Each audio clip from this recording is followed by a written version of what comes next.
Chapter 17. How do I apologize? Scene 1. Previously on Mrs. and Mrs. Wilder. Damn it, Ryan. Your hero antics are going to get us both killed.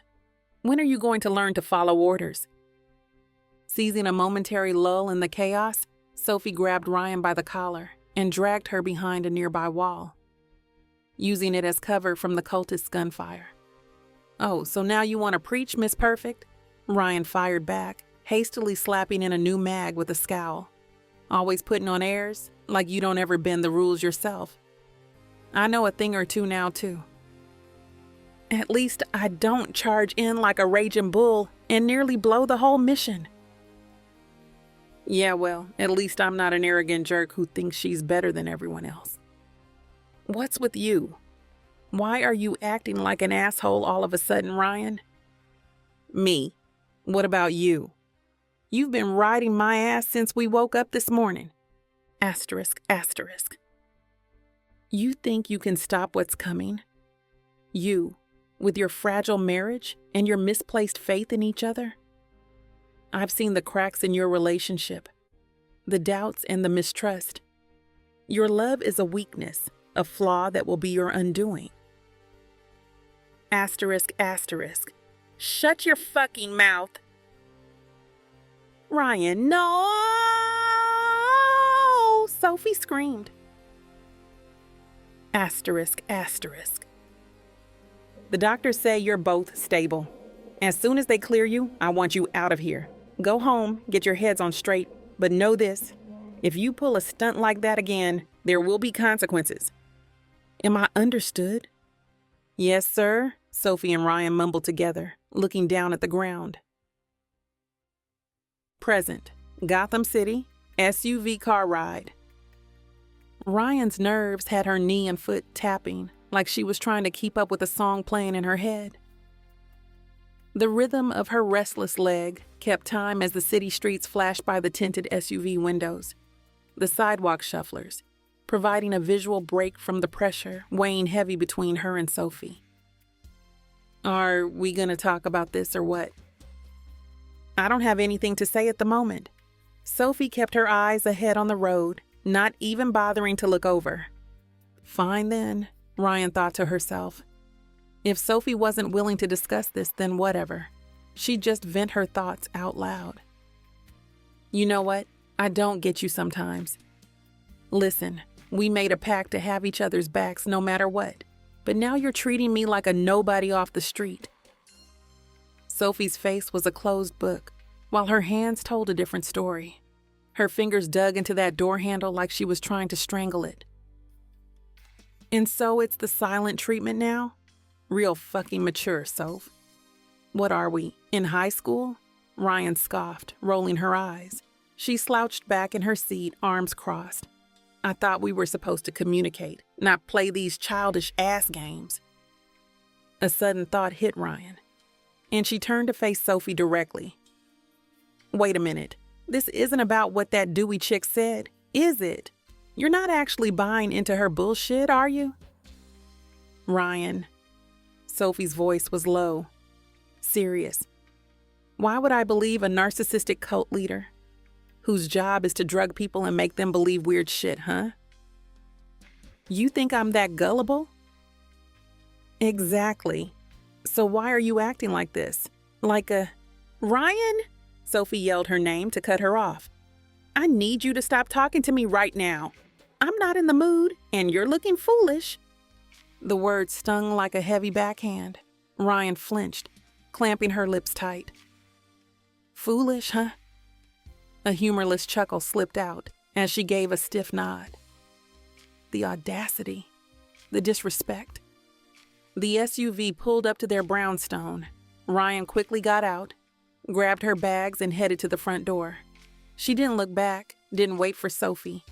The front door slammed shut behind her. Sophie sighed, gathering her own bags, and said thanks to their driver. The closed door was a petty move, but she couldn't muster the energy to be angry. She just needed space, a chance to breathe. She entered the house, catching a glimpse of Ryan retreating to the basement. Good. The distance was welcome. Climbing the stairs, her body felt heavy with depletion, and each step was an effort. She thought of what she needed.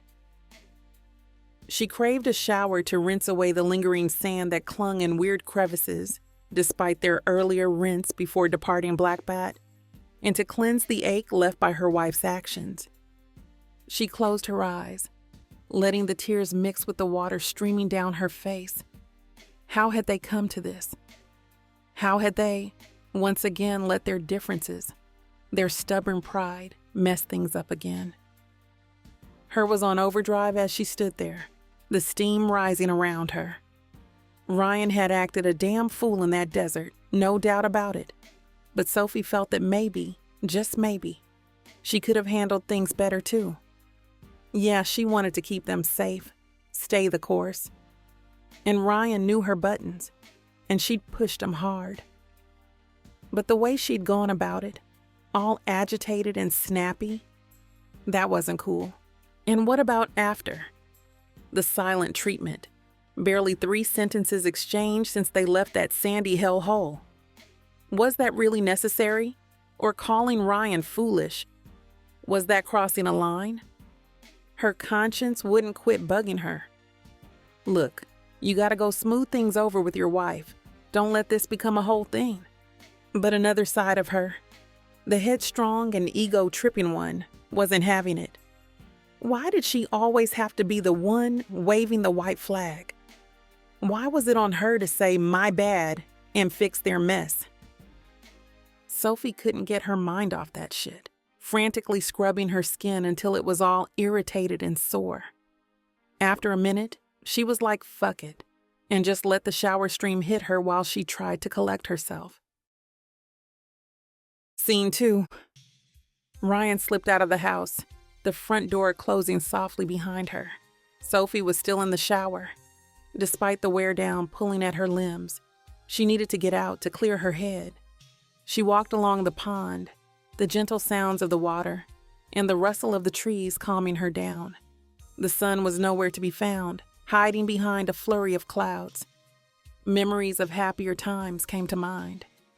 After a laid-back date night at their go-to pizza joint, she and Sophie had strolled hand in hand along this very pond. The breeze was perfect, except for its beef against Ryan's backward cap. Flashback. Yo, this wind needs to chill. Ryan adjusted her hat yet again. It's cramping my style. Maybe it's a sign, babe. That hat may be too small for your pretty head. Oh, really? You saying I got a big head or something? Or something. Sophie smirked. But you know I love that watermelon head of yours. As quickly as she could, Sophie swiped Ryan's hat and jetted away laughing like the troll that she was. Ryan grinned, shaking her head before chasing after her. Catching up, she pounced onto Sophie's back, locking her legs around her waist. Say sorry and that my head is a normal size. Is this my punishment? Sophie hooked her arms under Ryan's legs, boosting her up. If so, I'm never saying sorry. I love it here. And I love that other watermelon you got back there. She adjusted her thighs and gave Ryan's ass a quick slap. Cracking up like some silly kids, they kept it moving, Ryan riding piggyback on her girl. Zoned out in their own little bubble, the happy couple soaked up the simple beauty of that moment. No stress attached. End flashback. The memory faded, leaving Ryan alone by the pond, yearning for those uncomplicated, joyful times. She knew she was partly to blame for what happened back in the desert. Caught up in the heat of the moment, her reckless side had taken over, putting their entire op at risk. And Ryan got it. Sophie's the more experienced agent, the one with the military background. She's used to giving orders and having them followed without question. And in their line of work, that chain of command is critical. But sometimes, Ryan felt like her wife forgot that they were equals in their partnership. Her opinions and instincts mattered too. It wasn't just about blindly following orders. It was about working together, communicating, and finding the best solution as a team. The way Sophie had spoken to her earlier, the anger and disappointment in her voice had stung Ryan. It felt like she was being treated like a child who couldn't be trusted, rather than her other half and partner.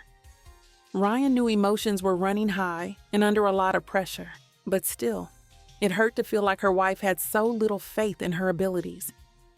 She just wished Sophie could see things from her perspective sometimes. The phone lit up, breaking her from her thoughts.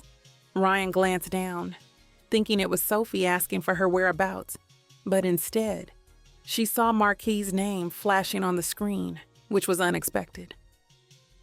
"Hey Marquis, what's up? Just checking in on my favorite agent. How's life treating you?" "Oh, you know. Same old, same old. Missions, mayhem, and marital discord." Trouble in paradise? Ryan sighed, kicking at a pebble on the path. "Sophie and we've been arguing a lot more lately. It's even starting to impact our assignments. Luke blew up on us recently after a particularly rough one." "Well, you know Luke. He's a real fun guy," he said sarcastically. "Speaking of, I heard they finally sent Luke some backup for planning these ops. About time, if you ask me." "They did, but Soph talks to the new girl more than I do." Ryan shook her head to herself. "But even with the extra help, they've been running us ragged. Back-to-back missions, barely any downtime. I'm shocked we even got a break today." "That's the game, kid. You're either all in or you're out. There's no half-stepping in this business," Marquis remarked. "But let me guess. The stress is bleeding into your personal life too?" "You could say that," Ryan admitted. "It's not just the missions, though. This all started a while ago when Sophie brought up the idea of having a family. She wants children, but with our lifestyle, I don't see how it could work. And she won't admit it, but that's the root of our problems now. Ever since we had that talk about kids, we haven't been able to go more than a couple of days without fighting." "Kids?" Marquis laughed. But there was an edge to it. "They mess everything up. Trust me, Rye. In our line of work, children are a liability. They're vulnerable. They're a weakness that can be exploited." There was something in his tone, a bitterness that Ryan couldn't quite place. It was as if he was speaking from personal experience, but he didn't elaborate. "I just don't know how to reconcile it all. I love Sophie, and I'm crazy about her, but the idea of bringing a child into this world, into our world, it terrifies me." "That's because you're smart. You understand the risks. Don't let anyone pressure you into something you're not ready for, not even Sophie. I've seen firsthand what happens when people try to have it all. The family, the white picket fence. It never ends well." He laid his whole laughed, but it was a bitter sound. Parents think they can have it all, that they can balance the demands of the job with the needs of a child. But they can't. Something always gives, and more often than not, it's the kid who pays the price. "What do you mean?"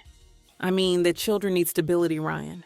They need parents who are present, who aren't constantly jetting off to God knows where, risking their lives for the next big op. They need a home, not a way station between assignments." He went quiet for a beat. Then when he spoke again, his tone was lower, like it hurt to say the words. "And the thing is, Ryan, once you bring a child into this world, you have a responsibility to them. To be there, to guide them, to love them. But how can you do that when every day there's a chance you might not come home? How can you look your child in the eye and promise them forever when you know that forever might be cut short by a bullet or a blade?" Ryan went still, really taking in what Marquis said. His usual cool exterior had cracked, letting glimpses of something rawer bleed through. She detected an undercurrent of lived experience. Was there more to his story than she realized? I never thought about it like that, she admitted. Most people don't. Marcus, she began, but he cut her off. Pause for a sec and let that marinate. Don't leave Sophie in the dark, though, okay? Keep that dialogue going strong between y'all. Trust. Avoiding the nitty-gritty convos now is just asking for more drama down the road. Ryan sighed. You're right. I know you're right. It's just hard. I know, kid. Believe me, I know. After a second, Marquis made a little noise to clear his throat. Listen, I've got to run. But if you need anything, you call me, okay? Anytime. I will. And Marquis, thanks for everything. I got you, Ryan. You and me, we're practically family now. I'm here for you, no matter what. The call ended, and Ryan slipped the phone back into her pocket. She stood there for a long moment, staring out over the water, her mind thinking about everything Marquis had said. He definitely had some inner spirits he was battling around the kid conversation. Don't ask Ryan how she knew. Call it women's intuition or whatever, but she picked up on that energy. But that was a mystery for another day. At that moment, all she wanted was to block out the negativity and stress. She needed a pick-me-up, something light, a distraction that would lift her spirits. Suddenly, a thought struck her.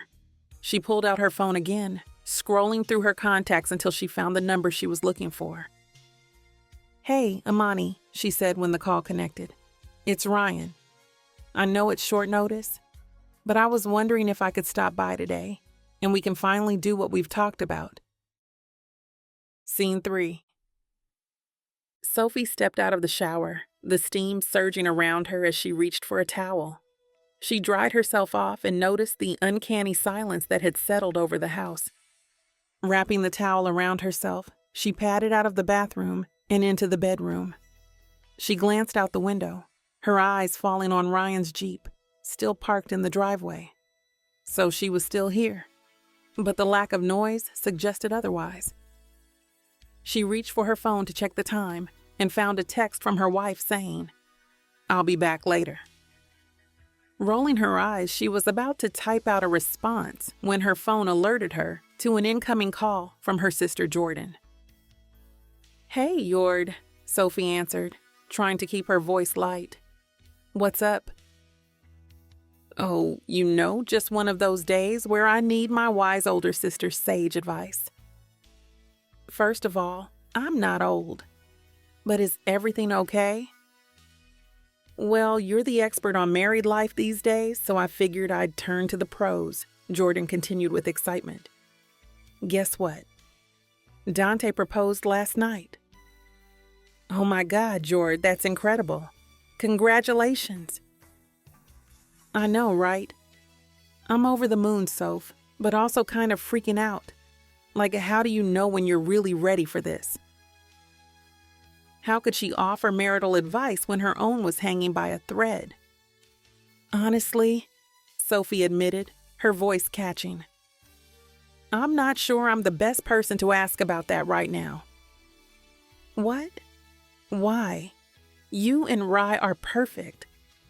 So perfect that makes me want to gag sometimes." Sophie had to blink back tears that sprang up again. She'd been all about keeping that brave face on, pushing forward no matter what. But damn, she couldn't front anymore. She felt crazy off track. "I can't lie. It's been extremely complicated between us lately. One minute we're on top of the world, and the next, it's a complete 180 just chaos." "Oh, Sophie, why didn't you tell me you two were having problems? You know I'm always here for you, no matter what." One tear managed to break free, sliding down her face. Jordan was the one person she could be vulnerable with. She could let all her fears and insecurities pour out, the ones she'd been bottling up. "I'm scared, Jay. I love Ryan so much. Every time she walks into a room, my heart still skips a beat." When she smiles, I fall for her all over again. But when we fight, even over stupid nonsense, it's like I don't even recognize us anymore. Listen, Soph, Jordan said gently. Don't give up on what you and Ryan have. You two have something special, something worth fighting for. I know. I'm not ready to throw in the towel or anything. It's just been a rough patch, that's all. I get it, but remember, you're not alone in this. I'm always here if you need to talk. Thanks, sis. I appreciate it more than you know. She took a deep breath, trying to shake it off. But enough about me. This is your big news, and I don't want to put a damper on it. Tell me everything about the proposal. And send me Dante's number. I think I need to have a little chat with my future brother-in-law. Jordan groaned. Come on now. You know he's already terrified of you. Don't scare him off before I can even get him down the aisle. Hey, it's my job as your big sister to make sure he knows what he's getting into. But don't worry, I'll go easy on him. This time. Sophie let out a real laugh, the first bright emotion that she'd felt all day. Scene 4. Okay. Listen up, everyone. Welcome to our first coding workshop. Who's ready to learn how to make their own dope websites? The community center was lively, with this electric, youthful feeling that got everyone excited. Ryan was posted up in the thick of it, grinning wide as she took in all the excited young faces packed into the space. Imani, the center's director, smiled, giving Ryan a thumbs up. A chant of excited cheers answered her.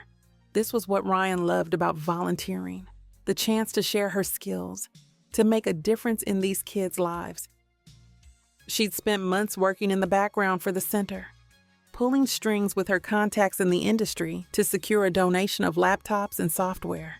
It hadn't been easy, but the look of appreciation on these kids' faces made it all worth it. All right, let's get started. Ryan rubbed her hands together.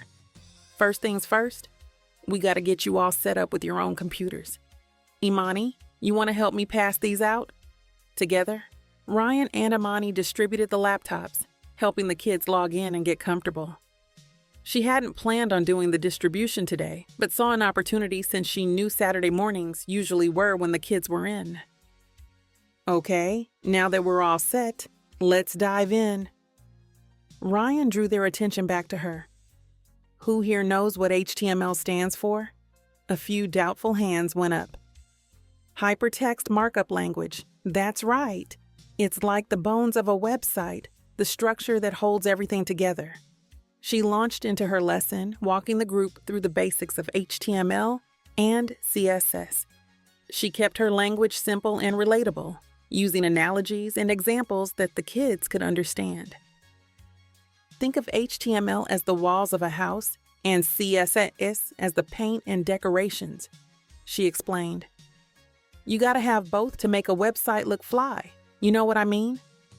The kids nodded while Ryan moved between them, offering guidance and encouragement as they worked on their first simple web pages. Yo, Ramon, that's a dope color scheme you got going on there, she praised, giving the boy a high five. And Jasmine, I see you with the navigation menu. Y'all are naturals at this. She thought this was what it was all about, making a difference, giving these kids a skill that could open doors for them in the future. Moments like these made all the struggles and sacrifices of her life worth it. Miss Ryan, look, one of the girls, Tiana, called out. I made my website all about my favorite anime. That's what I'm talking about, Tiana. You're killing it. I want to be an engineer when I grow up, just like you. You can be anything you want to be, Tiana. Don't let anyone tell you different, okay? I won't, Miss Ryan. I promise. Atta girl, Ryan said with an approving nod, briefly resting a hand on the student's shoulder. before pivoting to the next workstation. Scene 5. Lead was flying. The rat-a-tat-tat of gunshots rippling hard in the Black Bat training facility as Sophie's eyes were dialed to the max as she dumped clip on clip into the target. Every shot was money, a nasty little grouping planted square on the silhouette's chest cavity. "Damn, Soph, save some for the rest of us." Sophie kept her eyes locked on the target, barely acknowledging Julia's presence. "You snooze, you lose, Jules. Better step up your game." Julia took her position beside Sophie. "Oh, it's on. First to 50 bullseyes buys drinks tonight.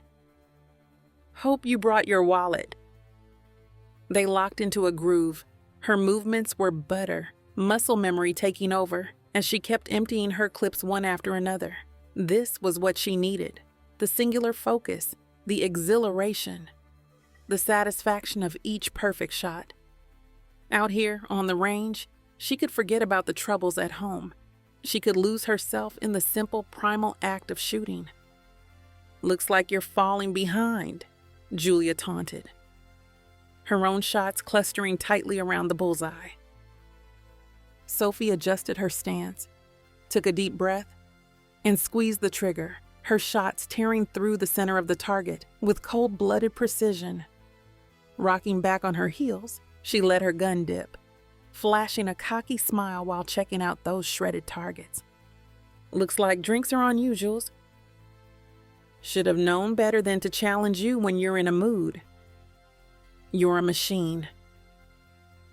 Sophie shrugged, holstering her weapon. "Just needed to blow off some steam." "I can see that. Anything you want to talk about?" "Not really. Just one of those days, you know." "Fair enough. But if you change your mind, I'm here. Always got your 6. "Appreciate it, Jules." Sophie clapped her on the shoulder. "Now about those drinks." The casual jokes and chit-chat with Julia provided a much-needed break from the mess Sophie was dealing with at home. Deep down, she knew avoiding the elephant in the room with Ryan wouldn't fly forever. At some point, they'd have to hash things out and figure out how to get their relationship back on track. "So what's the plan?" Julia asked as they made their way out of the locker room. "Crystal's Bar and Grill? Or should we mix it up? Try that new place on 10th Street. Sophie's feet dragged as she truly thought about her evening options. She knew drowning her sorrows in alcohol tonight wasn't the answer, no matter how tempting it sounded earlier. "Actually, I think I'm gonna have to pass tonight. I need to pick up some groceries and maybe make Ryan's favorite dinner. We've got some air to clear." The words clicked for Julia, and she nodded, getting the picture. "Ah, gotcha. Have to take care of the home front, huh?" "Something like that. Rain check, though? I could definitely use a night out once things settle down." "You got it. Just say the word, and I'm there." She hit Sophie with a shoulder bump and a subtle nod of understanding. Scene 6. The hours flew by as Ryan continued having fun with the young at the community center. By the end of the session, each student had created their own simple web page. As they filed out, talking and laughing wildly about their newfound skills, she began packing up the laptops, and Imani approached with a predatory smile. "You were amazing today. The kids absolutely adore you." "Nah, it's all them. They're the real stars here. I'm just the assist on the side, you know." "Don't sell yourself short. What you're doing here, it's incredible." Imani touched Ryan's wrist gently. "These kids, they need someone like you to look up to. I'm so glad you called today, and we were able to make this happen." Imani's compliment was it was a major boost, no doubt. But when her fingers overstayed a second too long, that made Ryan squirm a little. She subtly pulled away and distracted herself by sorting the laptop cords. "I'm just happy to help out where I can. It's important to me, giving back to the community." Imani held Ryan's stare, nodding slowly. I can see that. It's one of the things I admire most about you. An awkward energy shifted between them. Ryan felt it. That unmistakable look Imani was giving her. She wasn't blind to the interest. Still, she knew better than to entertain this. She needed to tread carefully and redirect the conversation without causing offense. You know, Sophie was just saying the other day how much she appreciates the work that happens here. Ryan casually leaned back against a desk. She mentioned how she wanted to one day stop by too and help out with the kids. Imani blinked. Sophie, your wife, right? How long have you two been married? 2 years now. Ryan grabbed her phone, scrolling to a picture of them recently. We just celebrated our anniversary in Saudi Arabia. That place was hot as hell, I tell you. Imani leaned over to examine the photo. You two make a beautiful couple. And it's lovely to know that she supports what you do in the community. She took a step back, her expression changing to one of friendly professionalism. One could see the depth of Ryan's commitment, the way her eyes lit up at the mention of Sophie's name, and how in love they looked in the picture. Unknown to Imani, that picture was taken right when they had arrived before the arguments and hostility. Tucking her phone away, Ryan let the moment pass. Ain't that the truth? Speaking of support, I was thinking about the next workshop. Scene 7. Sophie had spent the afternoon in the kitchen, pouring her heart into every layer of the lasagna. She had carefully selected the ingredients, choosing the richest tomatoes, the freshest herbs, and the most delectable cheeses. She assembled the dish and let her mind wander.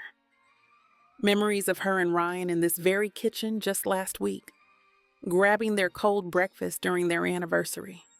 Flashback. Rye, do not eat all the bacon. Sophie glared at her wife, who was currently shoving a third piece into her mouth. Why, I'm hungry, Ryan mumbled around her mouthful. And I need to eat. I'm a growing girl.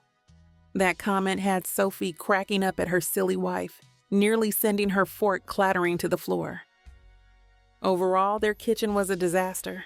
Batter-crusted bowls littered the counters, a puddle of syrup slowly spreading across the island. But this was a cleanup problem for later. Sophie was surprised her OCD wasn't knocking down the door yet. I still can't believe you got Jay-Z to sign those albums for me, she said, shaking her head in wonder. I told you, I've got mad skills. Oh, is that what we're calling it now? Among other things. I seem to recall you singing my praises pretty loudly earlier. Shut up. Make me. She grabbed Ryan by the front of her shirt, pulling her in for a syrupy kiss. Ryan's hands found their way to her waist, losing themselves in each other, with the latter hopping on the counter and forcing her tongue down Sophie's throat. That was until Sophie's stomach invited itself to the party with a loud grumble. Okay, enough of that. Step aside and let me finish this before you distract me again. Ooh, bossy, I like it. You like everything I do? True facts. Ryan hopped off the counter and simply leaned back against it, content to observe her wife as she worked. Sophie glanced up, catching her staring. What? Nothing, just thinking about how much I really like you. Just like me, that's it. Yep, just a little bit. I might like you more if you hurry up with my plate. Sophie let a little smile slip at Ryan's adorably corniness. I like you too, Rye. Just a little bit, even if you are a bacon hog.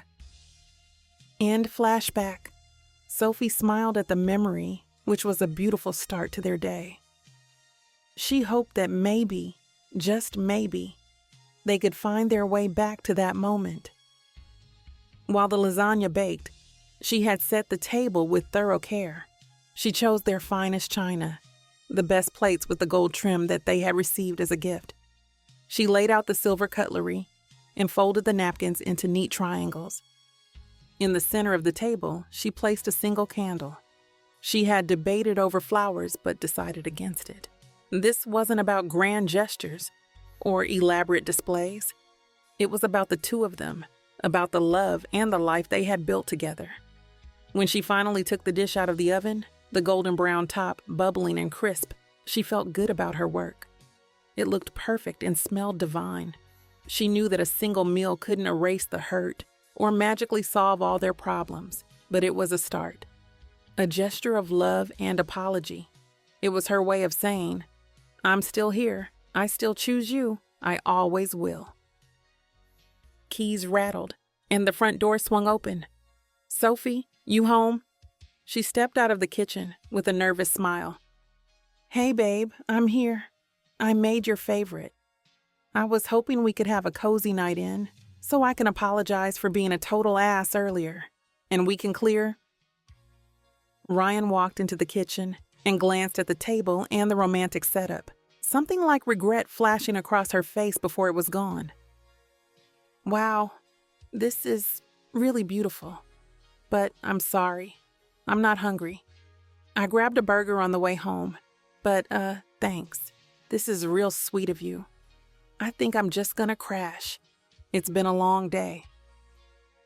Unbeknownst to Sophie, Ryan was starving and did not stop to eat, but she wasn't prepared to sit across from her and pretend everything was fine over a home-cooked meal. Yeah, Sophie was tripping earlier, but Ryan recognized that she had way more to own up to herself. She just wasn't in the headspace for that tonight. Sophie's heart sank as her attempt at making amends fell apart right in front of her. She did her best to hide her letdown, managing a stiff nod and a smile that didn't quite reach her eyes.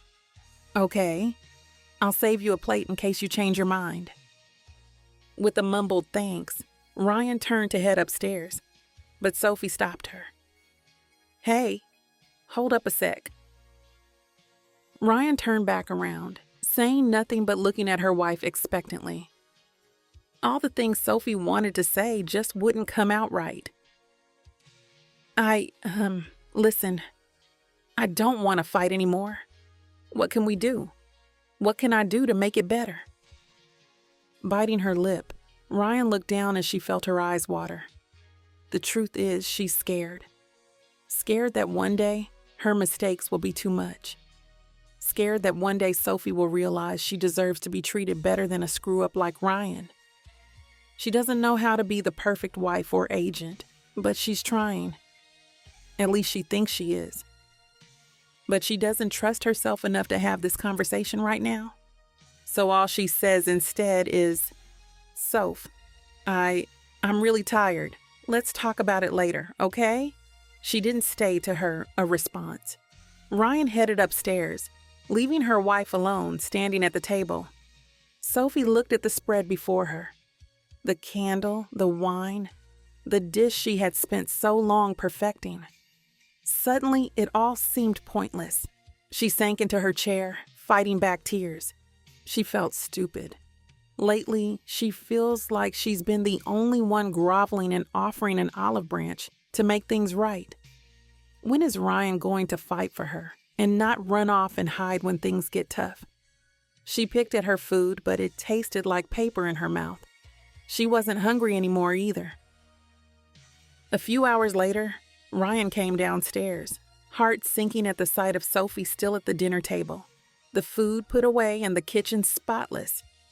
Sophie, to her credit, barely glanced up from her laptop.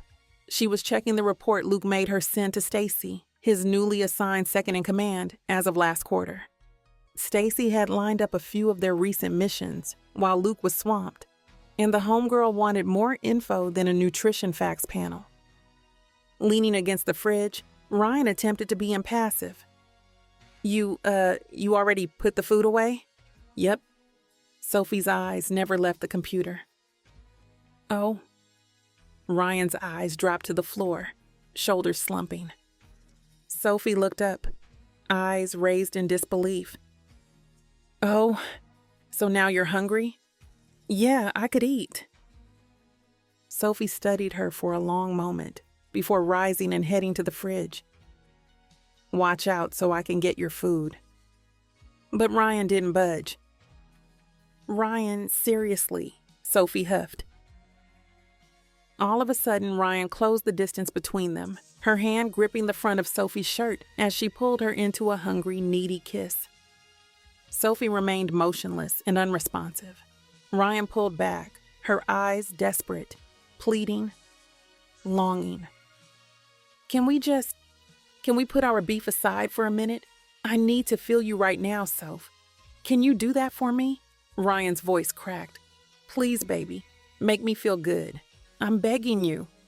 She knows what she's asking for is not going to fix their problems. They can't just fuck away their troubles.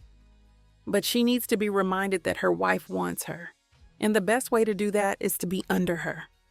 What she should be doing is apologizing. But doing that means admitting that she was wrong. And there's a part of Ryan that's afraid to show her faults. If she shows that vulnerability, then Sophie will see her as weak and as someone who can't handle their job or be the partner she needs. She'd rather lose herself in Sophie, in the physical connection they share, than face the possibility of losing her altogether. When they're intimate, it's like nothing else matters. The world falls away, and it's just them. She knows that's not fair and that it's not a solution, but it's all she has to offer right now. Sophie's eyes locked onto Ryan's, searching for any hint of insincerity, but all she found was a raw need. She recognized that look well, a mirror of the longing eating her up inside. The heat coming off her was heady, and Sophie could feel herself getting drawn in. Please, Soph, Ryan whispered, husky with desire.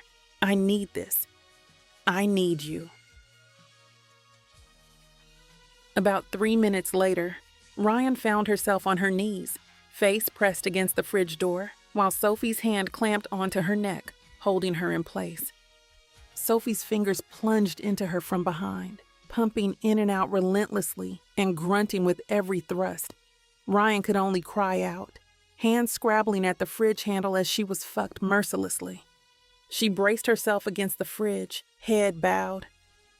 Harder, she pleaded, her voice cracking.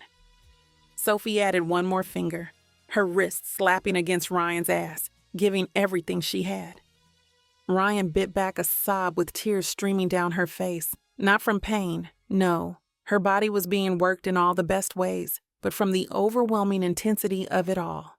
She was crying because she'd rather stare at her distorted reflection on the refrigerator than bring herself to face her wife to say the words, I'm sorry.